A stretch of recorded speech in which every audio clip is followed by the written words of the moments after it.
Our final topic for tonight is guiding principles of equity in the whole child. And we have Tori Dirksen. Correct me. No problem. Dirksen. Thank you.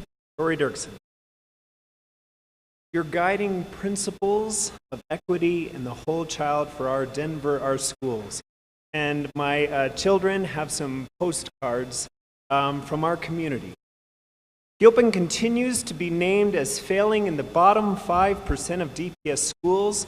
Just to be clear, that is a very thin view of our school. In my view, we are in the top 5% of schools in categories that still matter.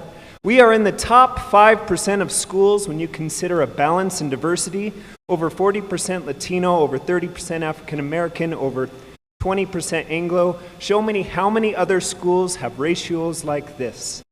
We are in the top 5% when it comes to homeless families and students. How many green and blue schools have 30 homeless students, let alone one? Are we not in the top 5% of schools when you look at all of our turnaround numbers the past year, let alone the past 6 months of teaching? I'm willing to wager your schools in the top 5% by your measures have longevity, consistency, and stability. But it seems you continue to punish too many poor student populations with instability. Punish the poor with instability again and again and again. It's becoming generational at my school. We are the top 5% in being ignored by the board when asking for dual tracks and resources for our most vulnerable students. Requests that have been made. And yet all of a sudden Garden Park has a last-minute addition of a dual track Montessori. Did you even ask their parents and their community what they thought before you bulldozed your way in? We are in the top 5% for being in 5 points, that's obvious.